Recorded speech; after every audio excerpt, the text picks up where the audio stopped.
Integrations में ना बहुत सारे वेरिएशन हैं, है ना, और बहुत सारे फॉर्मूले आपको लर्न करने पड़ेंगे, बहुत सारे कंसेप्ट भी एक साथ आपको लर्न करना पड़ेगा।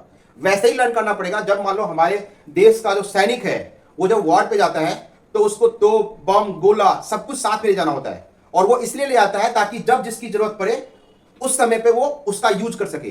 तो आपको यहां पे भी वही करना है। इंटीग्रेशंस में आपको बहुत सारे फॉर्मूले आएंगे, चाहे वो इंटीग्रल फॉर्मूला हो, चाहे वो डिफरेंशिएशन का कंसेप्ट हो, आपको ये सब चीज देखना है कि भाई जो जहां पे अप्रोप्रिएट होगा, जो जहां पे लगेगा वो मुझे लगाना पड़ेगा, और उसके लिए हमें पहले से ही तैयार होना पड़ेगा। नहीं सकता ऐसा, जैसे यहां पे cos x minus cos 2x है और होल अपॉन cos x है, तो मैं इसमें कौन सा इंटीग्रेशन फॉर्मूला लगाऊंगा?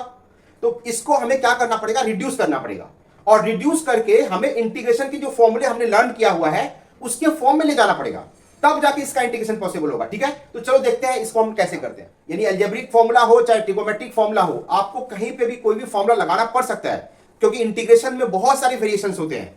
आपको इस वेरिएशंस को टैकल करने के लिए आपके पास ट्रिगोमेट्रिक फॉर्मूला तैयार होना चाहिए, डिफरेंशिएशन के फॉर्मूले तैयार होने चाहिए, इंटीग्रेशन के फॉर्मूले आपका तैयार रहना चाहिए, तभी जाके आप इंटीग्रेशन को अपने क्लच में ले सकते हो, अदरवाइज। हेलो बच्चों, तो पिछले लेक्चर में हम लोग इंटीग्रेशंस क्या होता है इसके बारे में समझा था।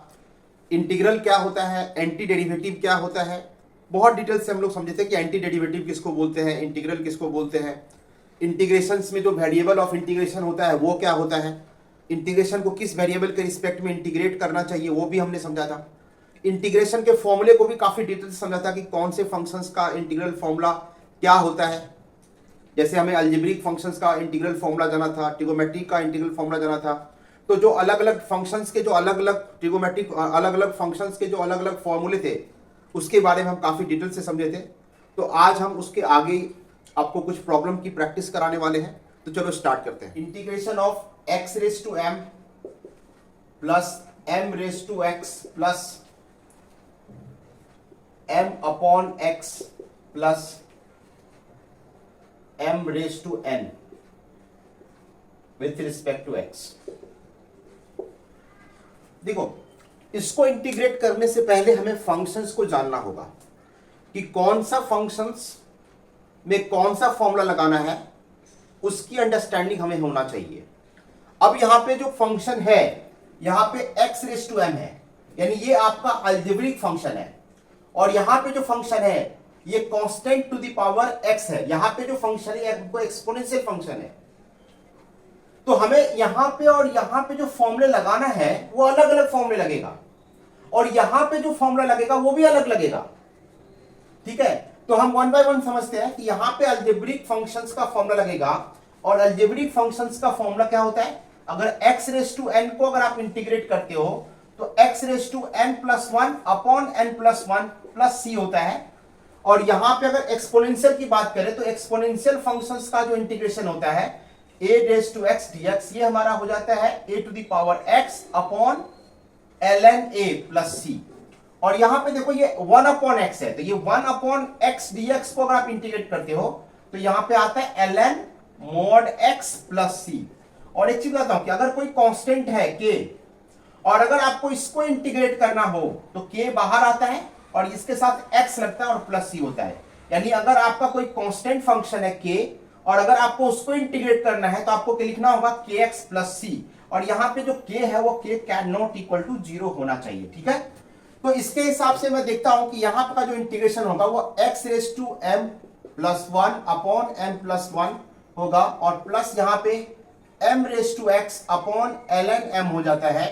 और यहां पे देखो m तो कांस्टेंट है तो ये बाहर आ जाएगा, और यहां पे हो जाएगा 1 बाई एक्स dx, तो 1 बाई एक्स dx का इंटीग्रेशन होगा ln mod x, और यहां पे m to the power m, ये तो कांस्टेंट है तो कांस्टेंट का integration m to the power n के साथ x आ जाता है, और एक कांस्टेंट हमें ऐड करना होगा तो हमने कांस्टेंट ऐड कर दिया है। तो ये रहा आपका इस इंटीग्रेशंस का आंसर। ठीक है, तो आई होप कि आपको समझा होगा कि हमें अलजेब्रिक फंक्शंस कहां लगाना है, एक्सपोनेंशियल फंक्शंस कहां लगाना है, log ln mod x यानी 1 अपॉन x का integration ln ln mod x जो होता है उसको कब लगाना है। ठीक है, तो चलो नेक्स्ट क्वेश्चन देखते हैं।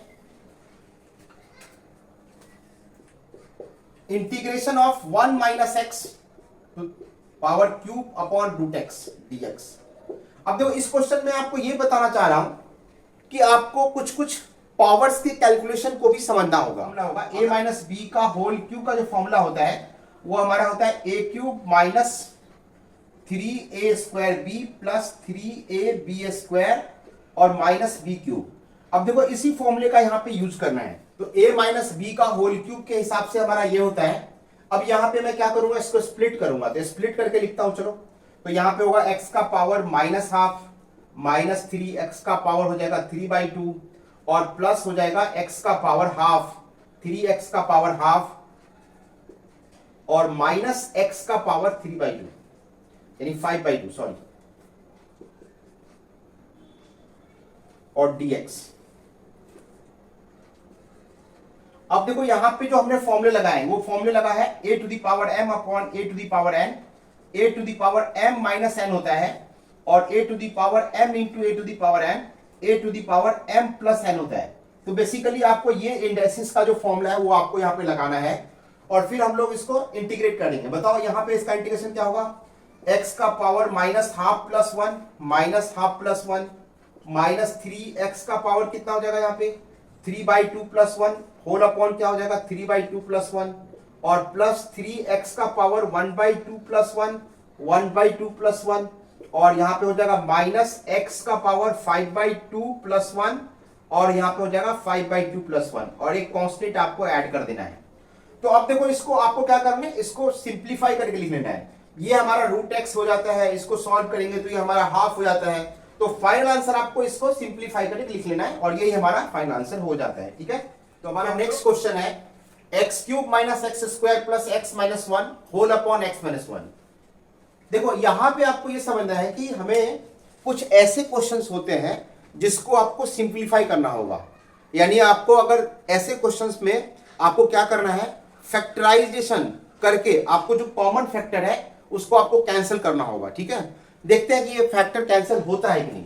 तो पहले चेक करते हैं कि x की वैल्यू अगर 1 डालें तो ये 1 1 और 1 1, तो देखो यहां पे 1 माइनस 1 प्लस 1 माइनस 1 यानी ये 0 हो जाता है।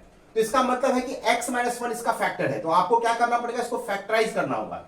तो मैं इसको फैक्टराइज कर रहा हूं, चलो देखो जैसे x cube minus x square plus x minus 1 है, तो आपको इसको फैक्टर करने के लिए यहाँ पे एक्स स्क्वायर कॉमन लेते हो तो यहाँ पे एक्स माइनस 1 होता है और फिर यहाँ पे हमें प्लस 1 कॉमन लेना होगा तो एक्स माइनस 1 होगा।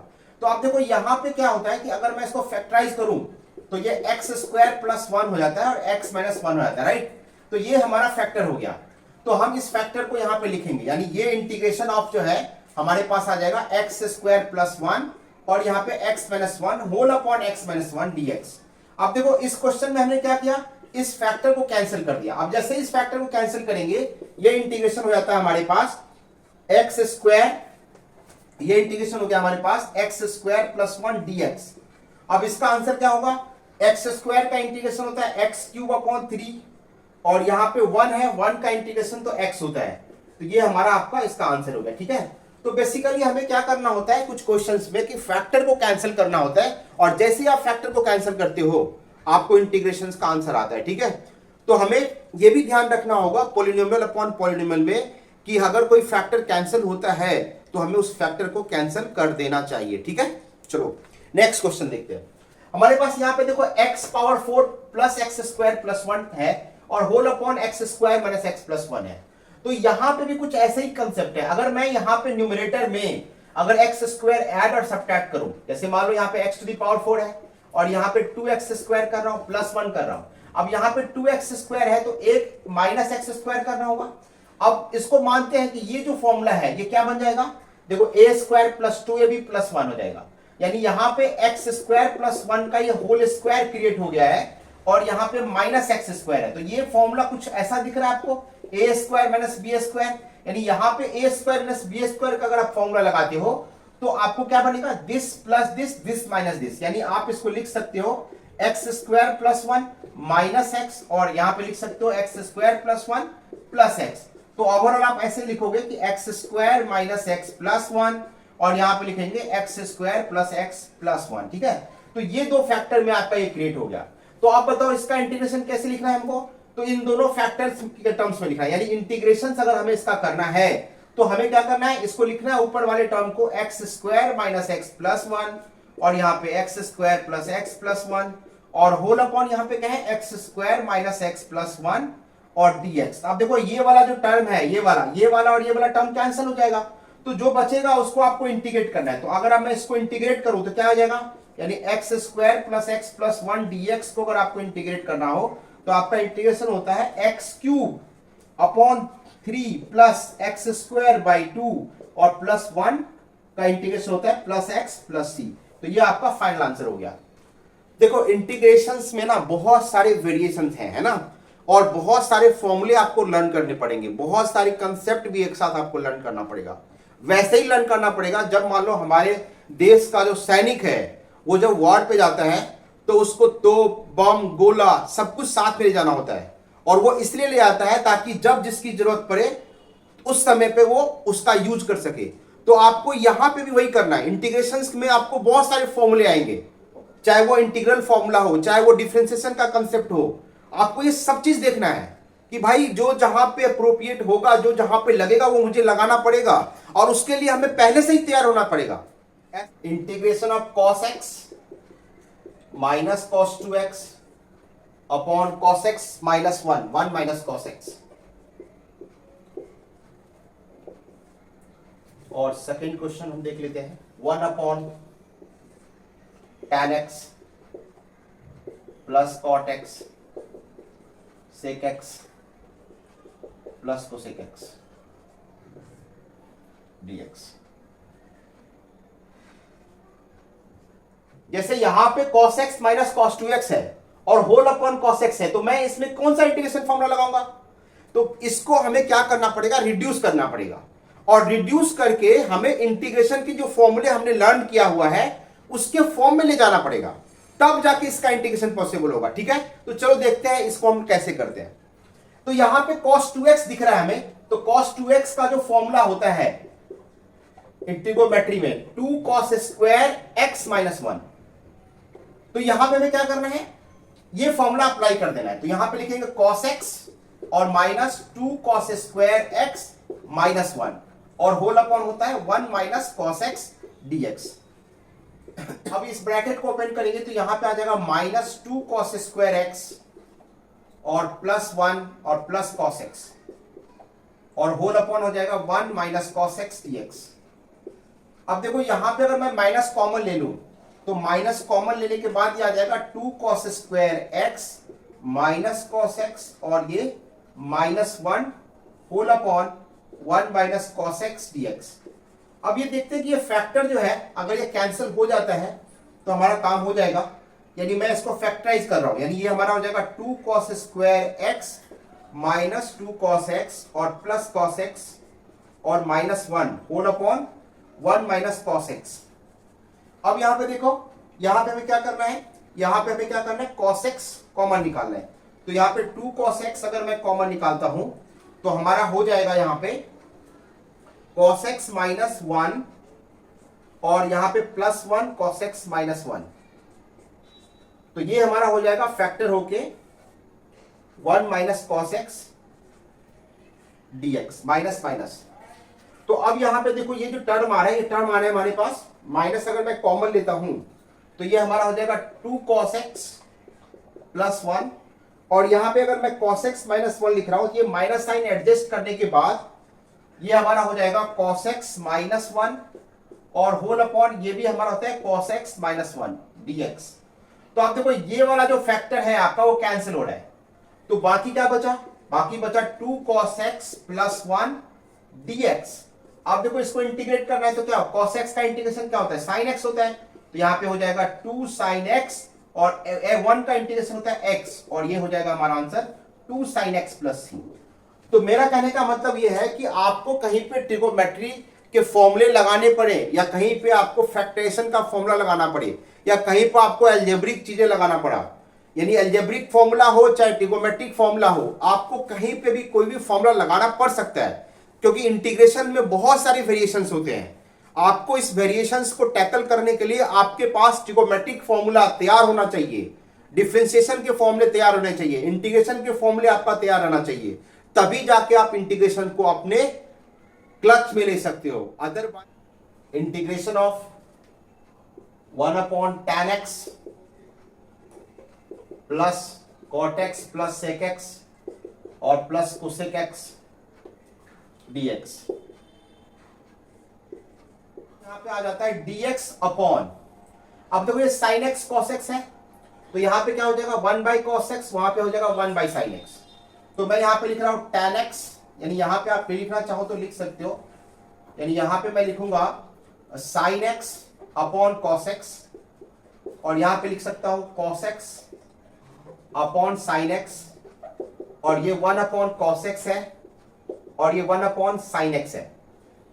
जब आप यहां पे इसका एलसीएम लोगे तो एलसीएम आपका क्या आता है, एलसीएम आता है आपका sin x cos x, और ये sin x cos x आपको यहां पे रिफ्लेक्ट होगा sin x cos x, तो यहां पे आ जाएगा आपका sin x cos x और ये dx।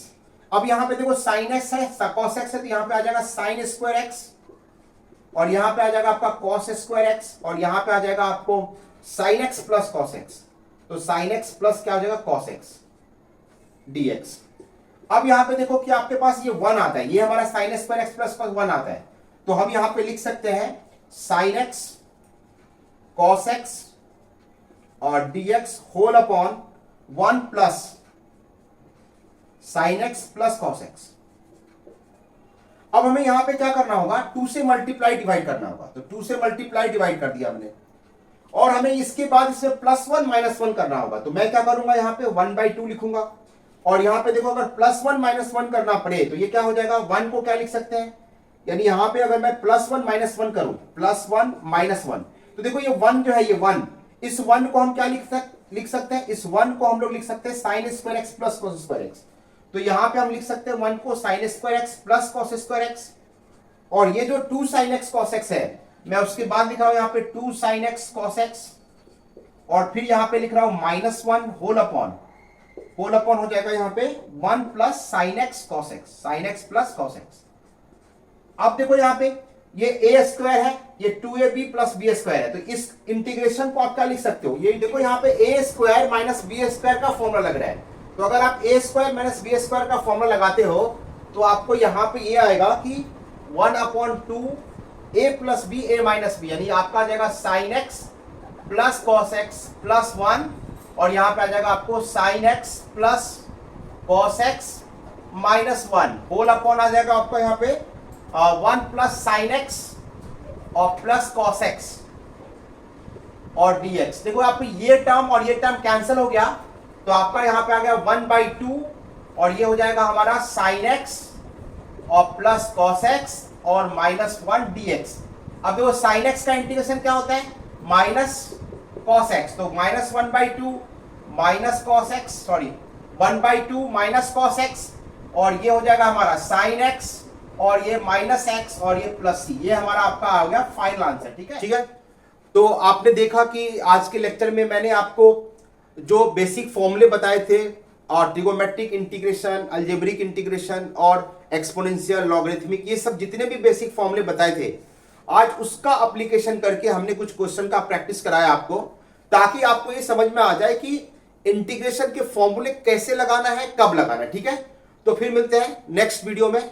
अगर हमारा पहले का वीडियो आपने नहीं देखा है, फर्स्ट लेक्चर जिन बच्चों का मिस हुआ है, तो प्लीज मैंने उसका डिस्क्रिप्शन में लिंक दे दिया है, आप पहले उस वीडियो को देख लो, देन आफ्टर अगर आप इस वीडियो को देखते हो तो आपको ज्यादा फायदा होगा। ठीक है, मिलते हैं नेक्स्ट वीडियो में।